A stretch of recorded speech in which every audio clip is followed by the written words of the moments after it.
بسم اللہ الرحمن الرحیم۔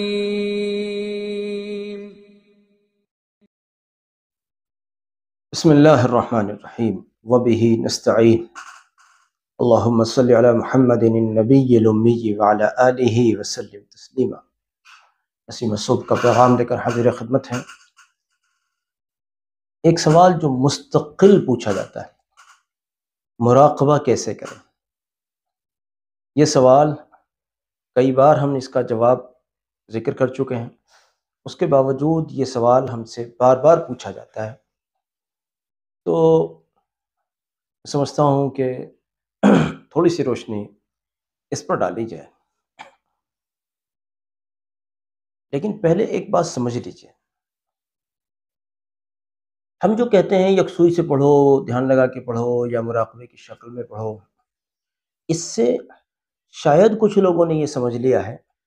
کہ اگر ہم دھیان لگا کر پڑھ سکتے ہیں تو پڑھیں گے، دھیان لگا کر نہیں پڑھ سکتے ہیں تو ہم نے پڑھنا نہیں ہے۔ ایسا لگتا ہے مجھے کہ شاید کچھ لوگوں نے ایسا سمجھ لیا ہے، یا کہیں نہ کہیں اس پہلو کو لوگ لے سکتے ہیں، لیکن ایسا نہیں ہم نے کہا ہے۔ ہم نے کہا ہے دھیان لگا کر پڑھیے، لیکن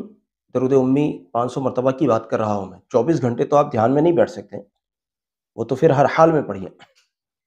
لیکن درود امی کو ہم کہتے ہیں بھی دھیان لگا کر پڑھیے۔ اب کسی روز ایسا ہوا کہ دھیان لگانے کی نوبت ہی نہیں آ سکتی تھی، مثلا آپ سفر میں تھے، آپ کہیں اور ایسی کسی تقریب میں گئے ہوئے تھے، وہاں ممکن نہیں تھا آپ کے لیے دھیان لگانا، تو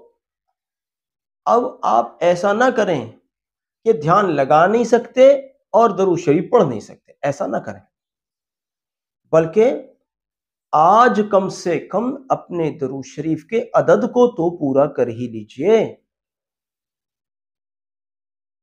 یہ ضرور کر لیں،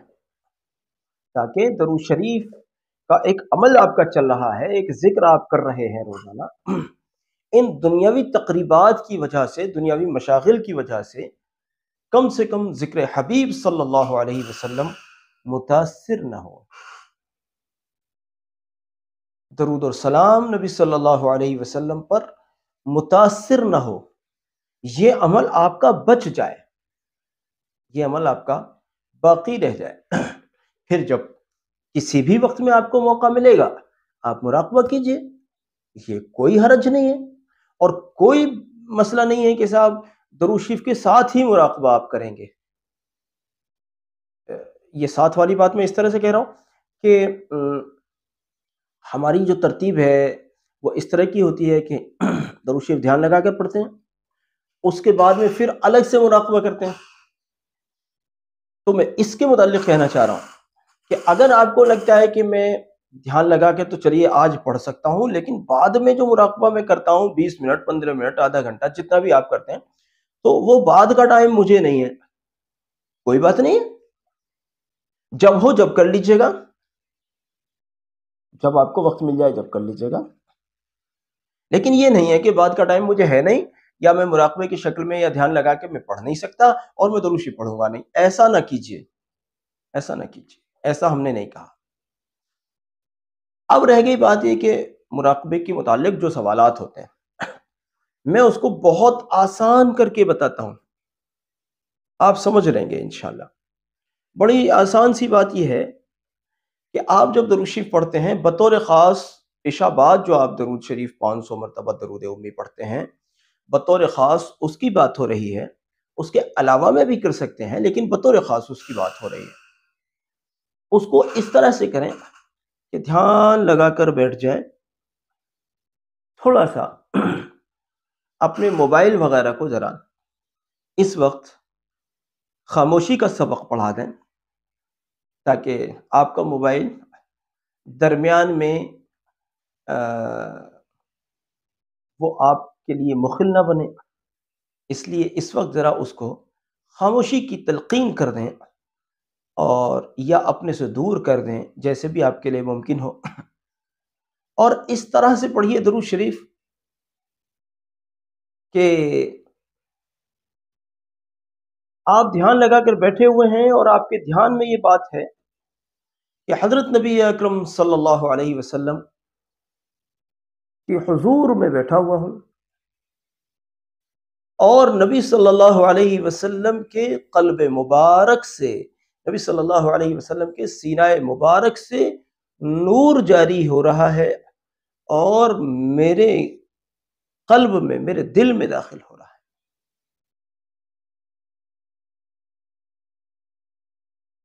آپ یقین جانیے، یہ اس تصور کے ساتھ درود شریف پڑھنا آپ کو اس قدر ترقی اور بلندی کی طرف لے جائے گا انشاءاللہ، اور بہت کم وقت میں لے جائے گا اللہ نے چاہا۔ اگر آپ صحیح معنوں میں لطف لینا چاہتے ہیں تو ذرا اس تصور سے پڑھ کے دیکھیے، آپ دیکھیے گا مزہ آ جائے گا انشاءاللہ، مزہ آ جائے گا۔ آپ کہیں گے واقعی پتہ نہیں کیا خزانہ ہمیں مل گیا ہے۔ اس تصور کے ساتھ پڑھنے پر آپ کہیں گے جانے کون سا خزانہ ہے جو ہمارے ہاتھ لگ گیا ہے، آپ کو ایسا لگے گا۔ پڑھیے، آپ اس تصور کے ساتھ پڑھیے، پھر دھیرے دھیرے دھیرے دھیرے یہ نور آپ کو اور زیادہ اور زیادہ اور زیادہ اور زیادہ محسوس ہونے لگے گا، اور پھر یہ اس کی قوت دیکھیں گے آپ دیکھیں گے کوئی آدمی بیمار ہے، خواہ وہ جسمانی طور پر بیمار ہے، روحانی طور پر بیمار ہے، آج آپ نے یہ تصور کر دیا کہ وہ نور آ رہا ہے قلب اطہر نبی صلی اللہ علیہ وسلم سے، اور وہ نور اس بیمار کے جسم میں داخل ہو رہا ہے، جس کی برکت سے اس کی بیماریاں ختم ہو رہی ہیں۔ اللہ نے چاہا آپ کا مراقبہ اور آپ کا یہ عمل درود بعد میں ختم ہوگا، پہلے اس کی بیماری شفا پا جائے گی اگر اللہ رب العزت کی مرضی ہے۔ یہ سب مشاہدات کی اور تجربے کی باتیں بتا رہا ہوں۔ خواہ پھر کوئی روحانی مریض ہو، کوئی جسمانی مرض میں مبتلا ہو، اور یہ نہیں کہ کوئی دوسرا مبتلا ہو، آپ خود بھی اگر مبتلا ہیں، اگر آپ خود بھی مبتلا ہیں تو آپ کے خود کے لیے بھی یہ بات ہے، آپ کے خود کے لیے بھی یہی بات ہے۔ نور آ رہا ہے، آپ کی تکلیف کی جگہ پر داخل ہو رہا ہے، اور فضل خداوندی سے آپ کو شفا مل رہی ہے۔ آپ دیکھیں گے انشاءاللہ آپ اپنی جگہ سے بعد میں اٹھیں گے، فضل خداوندی سے پہلے آپ کو شفا مل جائے گی انشاءاللہ۔ باقی دیکھو سب مرضی ہے مولا ہے، کس کو کس مرض میں مرنا ہے، کس کی جیب خالی ہونی ہے، کس مرض میں کون شفا پانے والا ہے، کون بچ جائے گا، کون نہیں بچ یہ سارا نظام اللہ کے چلائے چلتا ہے اور اللہ ہی کے علم میں ہے۔ لیکن اگر اللہ کے فضل سے آپ کے مقدر میں شفا ہے تو انشاءاللہ الرحمن اس عمل کی برکت سے آپ کی جسمانی مرض کو بھی شفا مل جائے گی، آپ کی روح بھی بیدار ہو جائے گی، آپ کا مردہ دل بھی زندہ ہو جائے گا، آپ کے سحر و آسیب سے بھی نجات مل جائے گی انشاءاللہ۔ ایک بات بتاؤں میں آپ کو، احادیث مبارکہ میں بہت سارے اعمال، وہ چونکہ اثرات کی بات آئی ہے ذرا سی ایک بات میں بیچ میں کہہ رہا ہوں، احادیث مبارکہ میں بہت سارے اعمال ایسے ذکر کیے گئے ہیں جن کو مشائخ نے تجربہ کیا ہے، جانا ہے اور مانا ہے، اور احادیثوں سے بھی ان کا ثبوت ملتا ہے کہ یہ چیزیں سحر و آسیب کے قاطع ہیں، سحر و آسیب کی ختم کرنے والے ہیں۔ بالکل حق ہے، جو میرے نبی صلی اللہ علیہ وسلم نے جس طرح فرما دیا وہ حق ہے۔ میں نے ان میں جن چیزوں کے تجربے کیے، بہت سی چیزوں کے تجربے کیے، بہت عالی شان پائے، لیکن ایک عجیب چیز، ابھی تھوڑی دیر پہلے بھی ہم کسی ساتھی سے بات کر رہے تھے، ان سے ڈسکس چل رہا تھا کہ میں نے درود شریف کے ذریعے سے اثرات کا خاتمہ جتنی تیزی سے دیکھا ہے وہ اس نے مجھے حیرت میں ڈال دیا ہے۔ میرے ان جملوں کا مطلب ہرگز بھی یہ نہ نکالا جائے کہ میں کسی حدیث میں کسی عمل کو اگر اس عنوان پر بیان کیا گیا ہو، نعوذ باللہ میں اس کے مقابلے میں بات کر رہا ہوں، نہیں، بالکل نہیں، بالکل نہیں۔ میری بات کا ہرگز بھی یہ مطلب نہ نکالا جائے، کیونکہ نبی صلی اللہ علیہ وسلم کی بات ہر صورت مقدم ہے، ہر صورت اعلیٰ و بالا ہے۔ میں پدھی نہ پدھی کا شوربہ، میرے نبی صلی اللہ علیہ وسلم کی نالین مبارکین کو جو جو جو دھول لگ جائے، میں اس دھول کا کروڑواں حصہ بھی نہیں ہوں، اور یہی حق ہے۔ تو کل ملا کر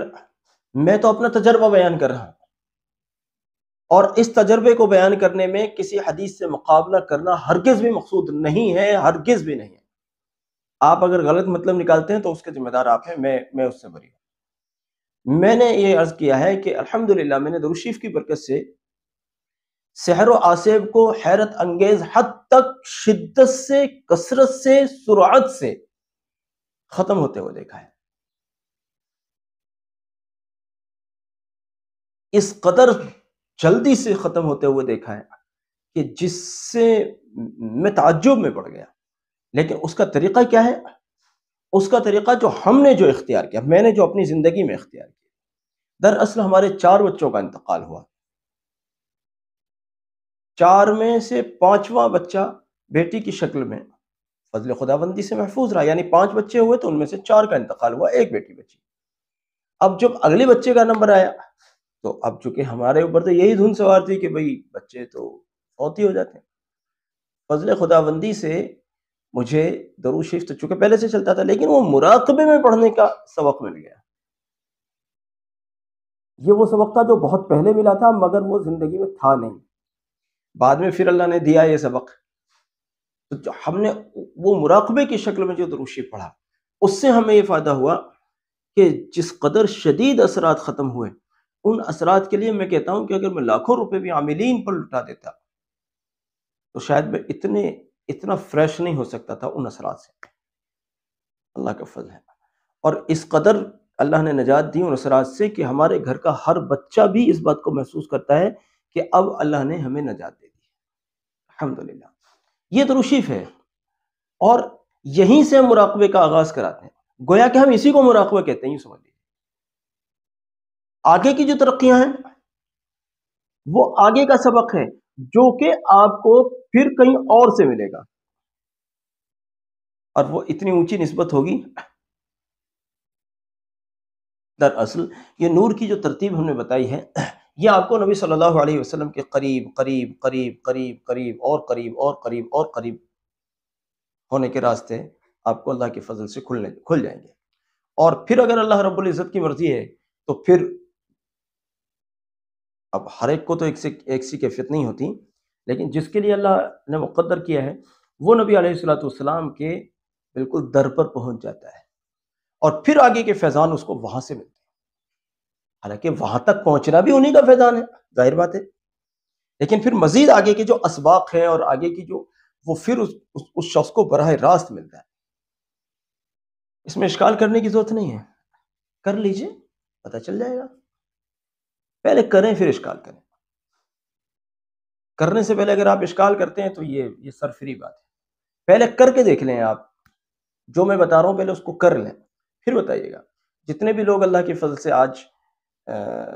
درود امی والوں کی بات کر رہا ہوں، علاوہ کی نہیں کر رہا، جتنے بھی لوگ یہ درود امی پڑھنے کے ذریعے سے آج وہاں تک پہنچے ہوئے ہیں، وہ اسی راستے سے گئے ہیں۔ آپ سے کوئی دشمنی ہے، آپ بھی کر لیں، اللہ کی توفیق ہوگی، اللہ کی مرضی ہوگی، اللہ کے آپ سے یہ والی خدمت لینا منظور ہوگا، آپ کو بھی مل جائے گا۔ نہیں منظور ہوگا، وہ جانے اس کا کام ہے، کس کو قبول کرے گا ان خدمات کے لیے، کس کو قبول نہیں کرے گا وہ جانے، یہ اس کا کام ہے۔ لیکن کیا معلوم آپ بھی قبول ہو جائیں،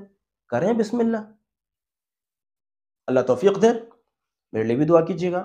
اپنے لیے بھی دعا کیجیے گا، اور اس نور والی ترتیب سے جب آپ کریں تھوڑے دن میں مجھے بتاتے رہیے گا بذریعہ کمنٹس وغیرہ، مجھے موقع بموقع مختصر طریقے پر بتاتے رہیے گا تاکہ آگے کی باتیں آپ سے ہوتی رہیں۔ جزاک اللہ۔ ہمارے اس پیغام کو ساری امت تک پہنچائیں کہ یہ خوبصورت صدقہ جاریہ ہے۔ السلام علیکم ورحمۃ اللہ وبرکاتہ۔